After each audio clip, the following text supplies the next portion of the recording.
Te contábamos cómo una verdadera multitud y más de 6 horas de fila están haciendo los fieles para poder despedir al Papa Francisco, en este caso en la Basílica de San Pedro. Pero mientras tanto, ya empezaron los preparativos para un hecho clave, que es el cónclave. Y la sucesión de Francisco es la gran incógnita. Si la Iglesia seguirá un camino de reformas o vendrá un tiempo más conservador.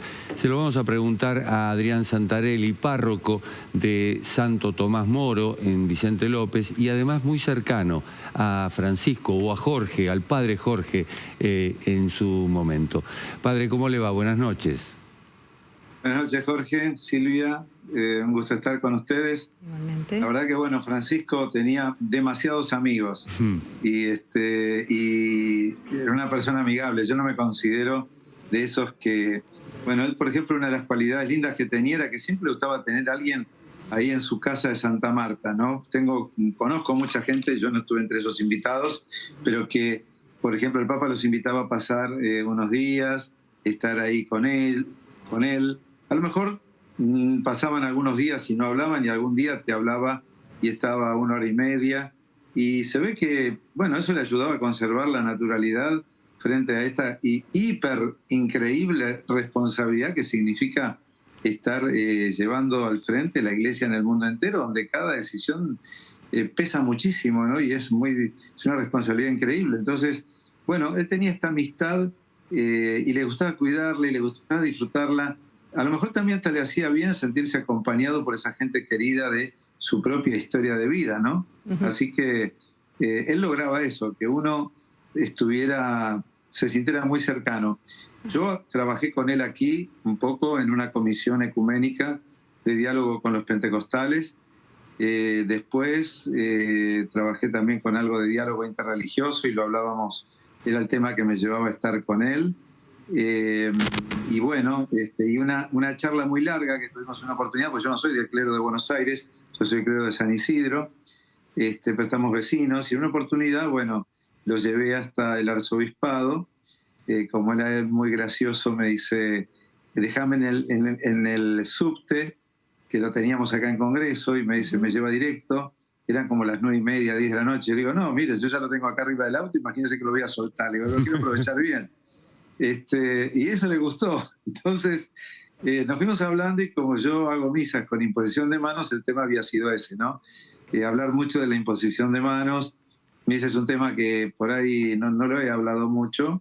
Y bueno, así fuimos compartiendo mi experiencia, llegamos allá al arzobispado, y bueno, y él me pide que le haga una imposición de manos, que rece por él. A todo el mundo le decía rezar por mí, al modo como él se reza, ¿no?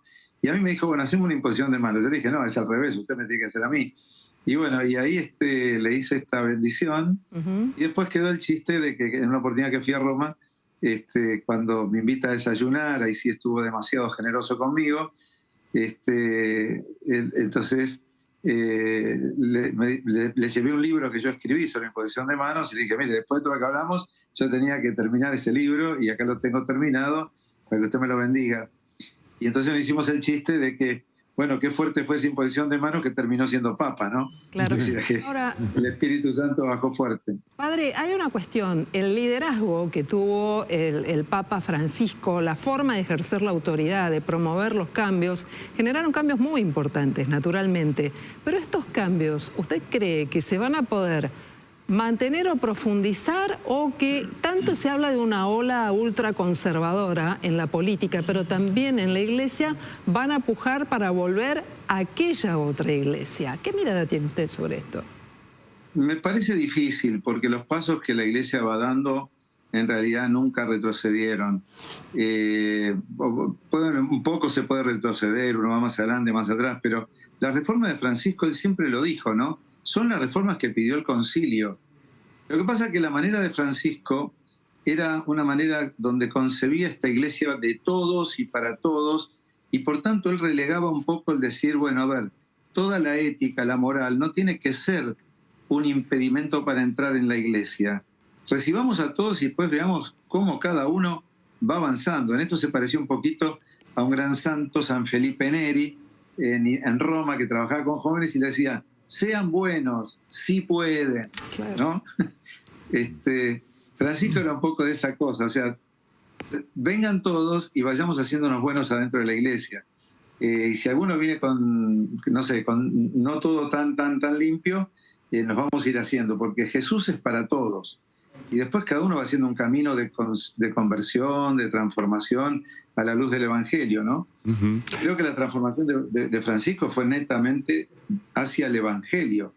Muchos se han quejado porque ciertas cosas, costumbres, formas externas, las dejó un poquito de lado, pero para desvestir un poco el Vaticano de tanta aire cortesano y devolverle un poco de aire de Evangelio, de Jesús de Nazaret, ¿no? De ese Jesús que caminaba por las calles, por los caminos, por eso dijo una iglesia en salida.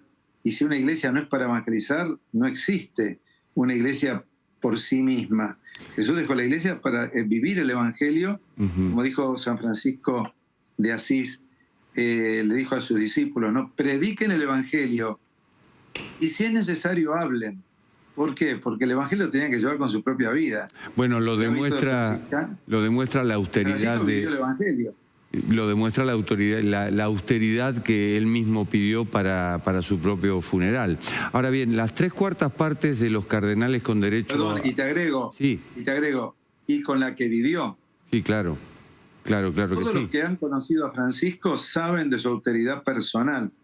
Yo contaba alguna vez que subiendo al avión le ofrecieron la primera y él se vino con nosotros, yo estaba en el mismo vuelo que él fortuitamente, y se vino a turista y nada, sentadito ahí como uno más, y no aceptaba, él vivía así. Bueno, vivir en Santa Marta también es otra prueba de su austeridad.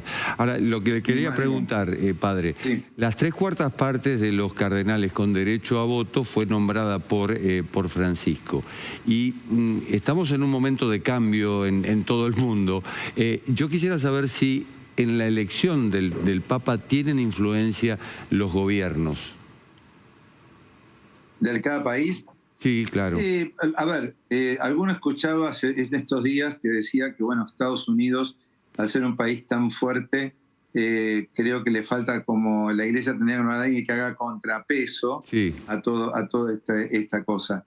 Yo creo que lo que da no es el país, sino la experiencia que te da ese país. Yo nombraba a Pizzaballa porque, por ejemplo, un hombre que está en medio de Jerusalén, el patriarca de Jerusalén, tiene una experiencia de trato con las religiones, con todas las religiones, allí representadas, las más importantes, sobre todo las abrámicas, que es una cosa muy importante. Viviendo y conviviendo en un país como Israel, con Irán, con todas las tensiones del Medio Oriente, todas esas cosas dan una gran experiencia como para saber ya tratar. Lo que se busca siempre en el episcopado, en el nombramiento, es una persona que tenga un poco esa experiencia que les permita tener una visión del mundo y estar ubicado también. Pero los cardenales hoy día están muy informados de las líneas de la iglesia y por dónde pasan, y entonces me parece a mí que si el Papa los nombra cardenales es porque alguna cualidad tienen generalmente para poder ejercer el papado. Ahora, padre, ¿hay algún favorito en este momento? A esto apuntaba. ¿Hay algún favorito? Porque los que viajan de la Argentina parecerían no tener una línea clara de a quién sí, por qué lado ir. No se revela demasiado esto. O usted se ríe, con lo cual, evidentemente, algún cafecito hubo por ahí, ¿no? No, hay muchos cafés previos. Ajá. Mientras pueden hablar, Cuéntenos los cardenales tienen reuniones previas donde hablan todos y se conocen.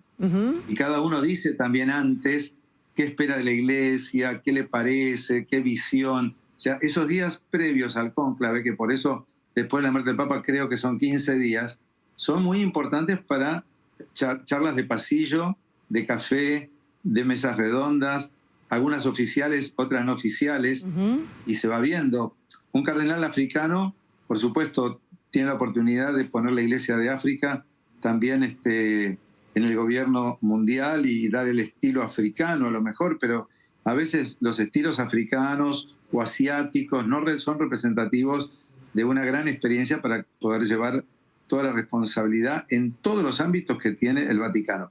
Es verdad que también el Vaticano tiene un montón de gente experta en cada tema y el Papa tiene el privilegio de que tiene un montón de gente ya experta en cada tema, ¿no? Luego se van renovando, el Papa le va poniendo sus énfasis, pero es desde ese lugar donde el Papa, por otro lado, también no nos olvidemos que una de las marcas que deja Francisco en la Iglesia es la sinodalidad. O sea, tomar decisiones más en conjunto y no solo unilateralmente el Papa, ¿no? Él ha querido meter una teología del pueblo de Dios, donde el Espíritu Santo habla en todo el pueblo de Dios, y eso creo que también es muy importante, y él lo está como también valora, es decir, el próximo Papa va a tener todo este organismo de consulta y de hacer un papado más consultivo.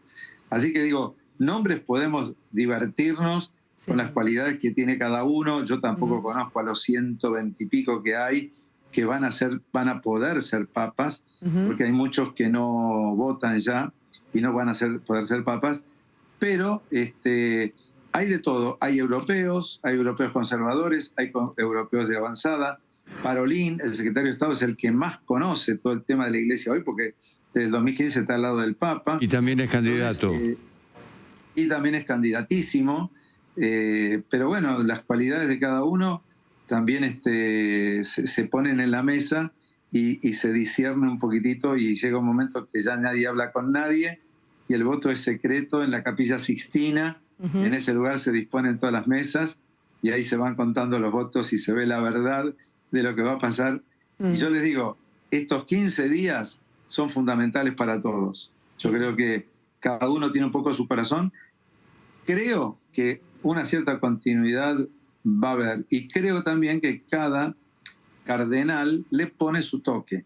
Por ejemplo, el cardenal de Uruguay, podemos decir que, nombrado por Francisco, un sacerdote salesiano, un hombre de mucho empuje, y sin embargo, cuando el Papa sacó Fiducia Supplicans, que fue eso que habló sobre la posibilidad de bendecir a los homosexuales, él también reaccionó en contra de esa declaración, o por lo menos hizo alguna declaración que no la adhirió totalmente. Entonces, nos encontramos con acentos que son normales y que están en el derecho de cada uno poder disentir y poder decir, yo adhiero, pero con estas condiciones o con estas objeciones. Así que creo que los cardenales son gente de personalidad, todos los que nombra el Papa, es gente con criterio propio, y eso es lo que se busca, ¿no? Padre, nos gustaría mucho no solamente despedir al Papa Francisco, sino al padre Jorge Bergoglio, y para eso me parece que es muy rico tal vez contar alguna anécdota que los haya encontrado a los dos. Por ejemplo, ¿qué pasaba con él? Ahí me está traicionando mi primo, que lo tenés por ahí atrás. Ajá. No, yo no voy a hablar de traiciones, pero nos gusta esta parte. No. Cuéntenos esa anécdota, a ver cómo es. No, hay anécdotas. Con el Papa Francisco todo el mundo tiene una anécdota porque él es de hacer cosas. Pero yo me acuerdo que cuando él me invitó a desayunar en Santa Marta, me llamó mucho la atención que él agarró una facturita envuelta en nylon, que son muy comunes en Italia, estas facturas, que no le llaman facturas, yo ahora no me viene la palabra en italiano. Entonces, y bueno, y después se fue al termo común para servirse el café, para servirse la leche. Él se sirvió, él se paró, se sirvió, se sentó así en la mesa, desayunamos juntos. Y cuando viene le digo, ¿y Santiago, usted no tiene un régimen especial o algo? Y me dice, no, yo como acá en Santa Marta porque llego tarde y me fijo si hay alguno que está medio pálido, por si, y como todo cerrado para que no me envenenen. Entonces, bueno, o por si alguien me quiere envenenar, le va a ser difícil porque yo como junto la misma comida que come todo el mundo, ¿no? Bien.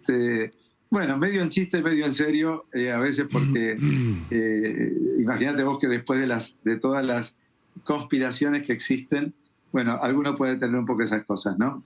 Pero Francisco, por ejemplo, con todo el mundo tiene algún tipo de gracia con la que te identifica, y él, por ejemplo, por el tema que yo hago imposición de manos y la misa de sanación, me llamaba el mago, y cada vez que estaba yo en la Plaza San Pedro, que iba por algún viaje y no le pedía entrevista, y si me arrimaba, enseguida te gritaba, siempre haciendo magia, bueno, te estira la mano, pero eso no lo hizo porque, en fin, cuando él conoce a alguien y te sigue todos esos juegos y te hacen sentir que formás parte un poco de su corazón, ¿no? Bien, muy bien, padre. Le agradecemos. Es Adrián Santarelli, es el cura párroco de la parroquia de Santo Tomás Moro, allí en Vicente López. Muchas cosas para hablar. Recordar con alegría y con amor me parece que es un legado muy importante también, más allá de mirar los cambios y más allá de estar muy cerca de esto tan importante que viene. Así es que le agradecemos mucho que esta noche haya estado con nosotros aquí en Noticias a las 20:30. Muchas gracias. Una bendición para todos. Gracias. Que Dios nos regale un muy buen papa. Ojalá. Así sea. Y cuando volvamos...